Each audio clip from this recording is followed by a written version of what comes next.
Assalamualaikum warahmatullahi wabarakatuh. Perkenalkan, nama saya Yafa Aurada Faidina Firmansyah dari jurusan Manajemen Agribisnis, Program Studi Akuntansi Sektor Publik dengan NIM D422025112. Di sini saya akan menjelaskan tentang kerangka konseptual pelaporan keuangan. Apa yang dimaksud dengan kerangka konseptual pelaporan keuangan? Kerangka konseptual pelaporan keuangan merupakan pengaturan yang merumuskan konsep yang mendasari penyusunan dan penyajian laporan keuangan untuk pengguna eksternal. Kerangka konseptual juga memiliki struktur teori akuntansi yang didasarkan pada penalaran logis yang menjelaskan kenyataan yang terjadi dan menjelaskan apa yang harus dilakukan apabila ada fakta atau fenomena baru. Kerangka kerja konseptual akan meningkatkan pemahaman dan keyakinan memakai laporan keuangan dan akan menaikkan komparabilitas antar laporan keuangan perusahaan.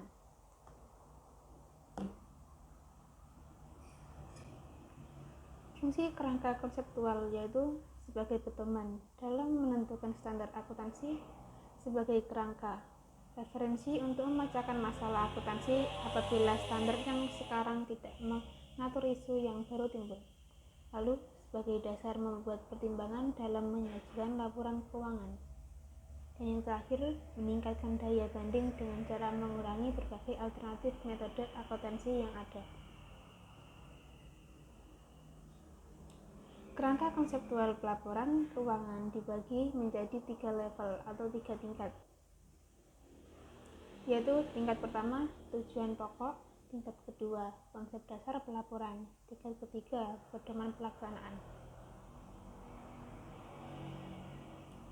Tingkat pertama, tujuan pokok, yaitu memberikan informasi keuangan tentang pelaporan entitas yang berguna untuk investor sekarang dan potensial pemberi pinjaman dan kreditor lainnya dalam membuat keputusan dengan kapasitas mereka sebagai penyedia modal.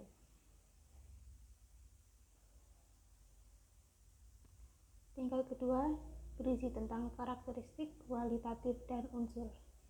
Karakteristik kualitatif memiliki dua bagian, yaitu yang pertama, relevansi adalah salah satu dari 2 kualitas dasar yang membuat informasi akuntansi berguna untuk mengambil keputusan. Yang kedua, penyajian jujur, berarti bahwa angka-angka dan penjelasan sesuai dengan apa yang benar-benar ada atau terjadi. Lalu yang kedua yaitu unsur, memiliki 5 bagian. Yang pertama, aset, yaitu sumber daya yang dikuasai oleh perusahaan sebagai akibat dari peristiwa masa lalu dan manfaat ekonomi di masa depan yang diharapkan oleh perusahaan.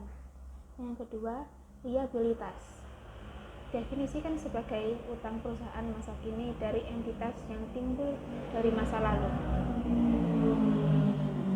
Lalu yang ketiga, ekuitas, yaitu hak residual atau aset perusahaan setelah dikurangi semua liabilitas. Yang keempat, penghasilan, adalah kenaikan manfaat ekonomi selama satu periode akuntansi dalam bentuk pemasukan atau penurunan liabilitas dan mengakibatkan kenaikan ekuitas yang tidak berasal dari penanaman modal. Yang kelima, beban, dideskripsikan sebagai penurunan manfaat ekonomi selama satu periode akuntansi dalam bentuk berkurangnya aset yang mengakibatkan penurunan ekuitas yang tidak menyangkut pembagian penanaman modal. Dan tingkat ketiga, menjelaskan bagaimana perusahaan harus mengakui, mengukur, dan melaporkan elemen finansial dan kegiatannya. Pengakuan, pengukuran, dan konsep pengungkapan memiliki 3 bagian. Yang pertama, yaitu asumsi, terdiri dari entitas ekonomi, yaitu perusahaan menjaga aktivitasnya terpisah dan berbeda dari pemiliknya dan dari unit bisnis lainnya. Yang kedua, kelangsungan usaha. Perusahaan bertahan cukup lama untuk memenuhi tujuan dan komitmen mereka.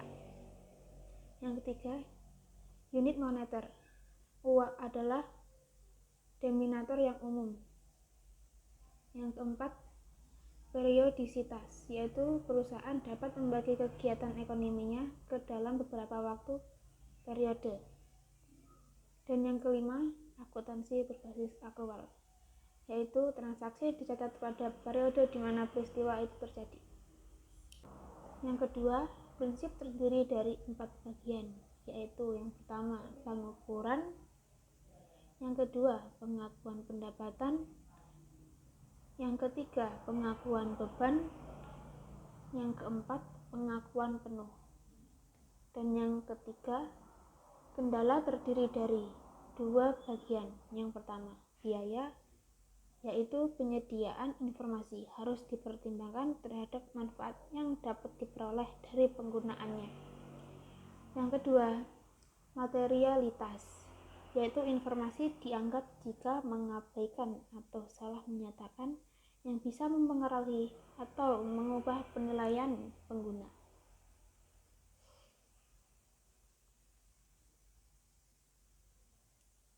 Assalamualaikum warahmatullahi wabarakatuh.